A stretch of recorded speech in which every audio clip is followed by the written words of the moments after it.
Hey everyone, welcome to 99.6 The Howl, episode 42. For the uninitiated, this is an unedited YouTube vlog discussing everything Arizona Coyotes, Eastern road trips, a lot of storylines, a lot of things to talk about. Butt Goal 2.0, Dylan Strome, Clayton Calder, Florida Panthers playoff hopes. Let's start with Strome, called up. Surprisingly, I didn't know John Chaika would have called them up in the Tucson's final couple weeks of the season, trying to lock down first in the Pacific, first in the Western Conference. And as of today, they are first in the Western Conference. That's great news for Tucson, winning against the Barracuda and Bakersfield Condors. Great to see them succeed even without Dylan. Great. Dylan's been playing great. I mean, he scored in his first game back against Buffalo. Really looked confident. Got an assist in Carolina, and then in Florida, paired with Perlini and Fisher. Great line. I see him now really driving his line, dictating the pace of his line, and he's not being carried anymore. He's sort of leading his line and creating chances for his line mates and getting shots and great scoring chances. And that's all you can ask for, and that's what you need a great third overall player to do.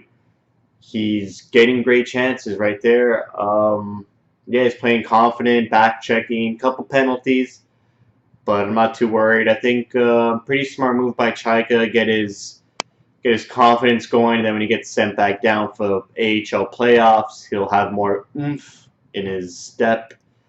And yeah, I'd like to see him play more with Perlini and Fisher.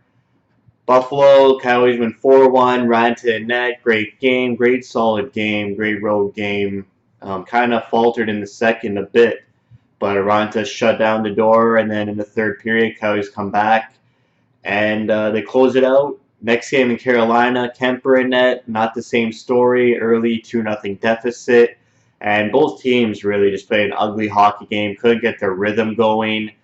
A lot of penalties, a lot of weird things, a butt goal. Just that never felt the game was settled. It was always just a frantic pace. Ends up 6-5 Carolina. It's a back-to-back on the road. Move on from it. And then last night in Florida, Coyotes have a 2-0 lead, looking great. They played a great first, a great second. Really played in their structure and their system. They were flying out there. Florida had barely any chances in 40 minutes. And then in the third, Florida comes back. They're desperate. They're about 1 or 2 points out of the playoffs with games in hand. They need points, chasing New Jersey. And the Coyotes couldn't match their desperation. It really was prophesized that Florida was going to win that game. It just seemed like the tides turned so much into Florida's favor, and the Coyotes couldn't get their momentum back at all. It was like they were fighting against something that wasn't even on the ice. Just the pucks kept following Florida, and they lose 4-2. I mean, yeah, it's good to lose for the tank, but I thought the Coyotes had an amazing 40 minutes, but obviously they can't close it out. Kemper was back in net. Talkett wanted Kemper to get his confidence back after that rough Carolina game, which I liked. Like to rest Ranta for Tampa and get Kemper back in and try to brush that game off his shoulders and get ready for the next one, which he did. And then just in the third period, the whole team kind of just collapsed. The second goal, I would say, was interference, goaltender interference. I'm not sure how Kemper was supposed to save the rebound when he was getting pushed by McGinn, and McGinn wasn't being pushed by the defender. I think it was Luke Shen.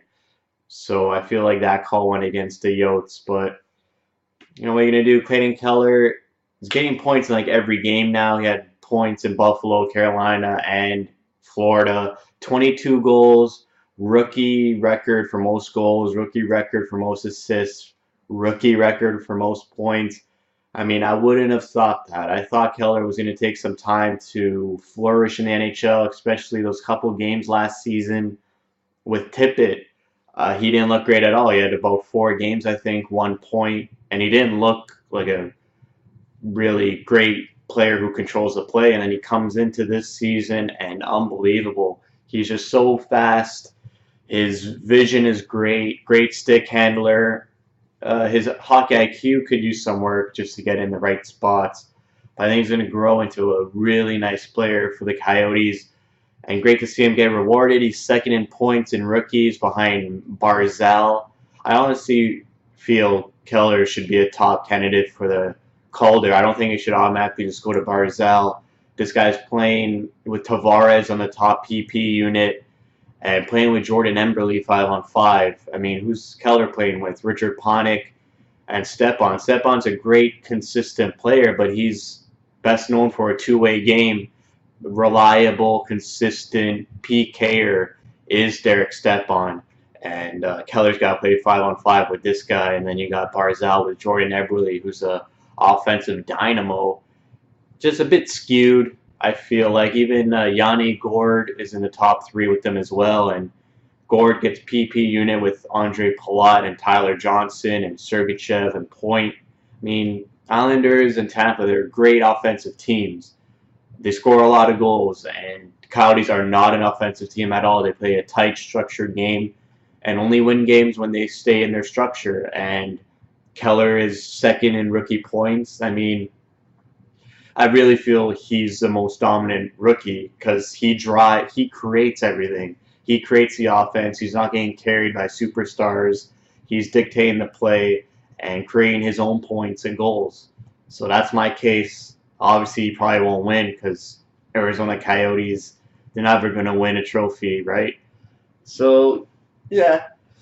Couple odd games, I would say. Don't really like that Carolina game, and then Florida was just a depressing collapse. Played great against Buffalo. They got Tampa Monday, and then Vegas and LA, all road games. So hopefully they get their energy, stick with their system. Defense is diminished. Demers is out for this season, and I think Johnson will probably be out for this season as well. So we got Shen on the top line with OEL and Trevor Murphy. Yeah, playing his first NHL games of his career. So a depleted defensive line. It's going to be tough. It's going to be a tough couple games to close out the season. And let's just hope they just stay within their structure and compete in the games. I thought they competed in Carolina and Florida, even though they lost both games. They didn't get run over. So just keep playing your system, believe in the system, and then next season we'll see what happens. So that's it. That's it for me. Thank you for watching. Thank you for your support.